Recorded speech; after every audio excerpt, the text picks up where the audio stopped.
ಬಳ್ಳಾರಿಯ ಬ್ಯಾನರ್ ಗಲಾಟೆ ಸಂಬಂಧ ತನಿಖೆ ತೀವ್ರಗೊಳ್ತಾ ಇದೆ. ಖಾಸಗಿ ಗನ್ ಮ್ಯಾನ್ ನಿಂದ ಹಾರಿದ ಬುಲೆಟ್ ಯಾವ ರೀತಿಯಾಗಿದೆ, ಹೇಗಿದೆ?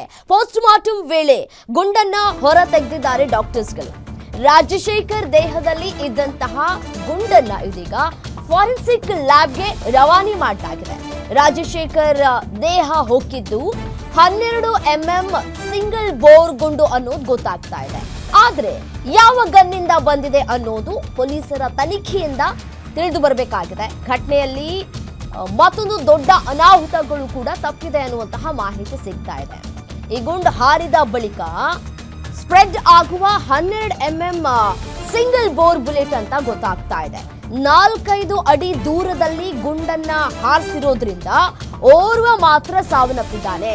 10 ಅಡಿಗಿಂತ ದೂರ ಹಾರಿದ್ರೆ ಬುಲೆಟ್ ಸ್ಪ್ರೆಡ್ ಆಗಿ ಮತ್ತಷ್ಟು ಜನರಿಗೆ ಹಾನಿ ಕೂಡ ಆಗ್ತಾ ಇತ್ತು ಅಂತ ಹೇಳಿ ಮಾಹಿತಿ ಸಿಗ್ತಾ ಇದೆ. ಬಟ್ ಆದ್ರೆ ಯಾವ ಗನ್ನಿಂದ ಈ ಒಂದು ಬುಲೆಟ್ ಹಾರಿ ಬಂದಿದೆ ಅನ್ನೋದು ತನಿಖೆ ಸಾಗಬೇಕಾಗಿದೆ. ತನಿಖೆಯ ನಂತರ ಯಾರು ಈ ಬುಲೆಟ್ ಅನ್ನ ಹಾರಿಸಿದ್ರು, ಖಾಸಗಿ ಗನ್ ಮ್ಯಾನ್ಗಳು ಅನ್ನೋದು ಈಗಾಗಲೇ ತಿಳಿದು ಬಂದಿರುವಂತಹ ಮಾಹಿತಿ. ನೋಡಿ, ದೃಶ್ಯದಲ್ಲಿ ಗಮನಿಸ್ತಾ ಇದ್ರಿ ಒಂದು ಬುಲೆಟ್ ಯಾವ ರೀತಿಯಾಗಿದೆ ಅಂತ ಹೇಳಿ. ಇದು ಒಬ್ಬರಿಗೆ ಹೊಕ್ಕೋದಿಲ್ಲ.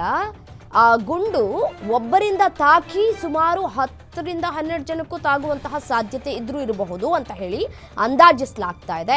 ಬಹುದೊಡ್ಡ ಅನಾಹುತ ಆಗ್ತಾ ಇತ್ತು. ಬಟ್ ಆದರೆ ಆ ಒಂದು ಬಹುದೊಡ್ಡ ಅನಾಹುತ ತಪ್ಪಿದೆ ಅಂತ ಹೇಳಿ ಮಾಹಿತಿ ಸಿಗ್ತಾ ಇದೆ.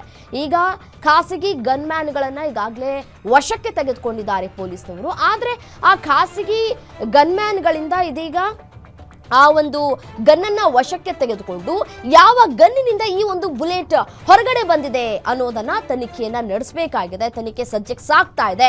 ತನಿಖೆಯ ಹಂತದಲ್ಲಿ ಇರುವಂತಹ ಸಂದರ್ಭದಲ್ಲಿ ಪೊಲೀಸ್ನವರು ಕೂಡ ಯಾವುದೇ ರೀತಿಯಾದಂತಹ ಮಾಹಿತಿಯನ್ನ ಹೊರಬಿಡೋದಿಲ್ಲ. ಸೊ ಹಾಗಾಗಿ ಇದೀಗ ಪೋಸ್ಟ್ ಮಾರ್ಟಮ್ ಸಂದರ್ಭದಲ್ಲಿ ಗುಂಡನ್ನ ಹೊರ ತೆಗೆದಿದ್ದಾರೆ ಡಾಕ್ಟರ್ಸ್ಗಳು. ಆ ಗುಂಡನ್ನ ನೀವು ಕೂಡ ಗಮನಿಸ್ತಾ ಇದ್ದೀರಿ. ರಾಜಶೇಖರ್ ದೇಹದಲ್ಲಿ ಇದ್ದಂತಹ ಗುಂಡನ್ನ ಇದೀಗ ಫಾರೆನ್ಸಿಕ್ ಲ್ಯಾಬ್ಗೆ ರವಾನೆ ಕೂಡ ಮಾಡಲಾಗಿದೆ. ಫಾರೆನ್ಸಿಕ್ ಲ್ಯಾಬ್ನ ರಿಪೋರ್ಟ್ ಬಂದ ನಂತರ ತನಿಖೆ ಮತ್ತಷ್ಟು ಚುರುಕುಗೊಳಿಸುತ್ತೆ. ಇದು 12 mm ಸಿಂಗಲ್ ಬೋರ್ ಗುಂಡು ಅಂತ ಹೇಳಲಾಗ್ತಾ ಇದೆ. ಬಟ್ ಯಾವ ಗನ್ನಿನಿಂದ ಹೊರಗಡೆ ಬಂದಿದೆ ಅನ್ನೋದು ಕುತೂಹಲಕ್ಕೆ ಕಾರಣವಾಗ್ತಾ ಇದೆ.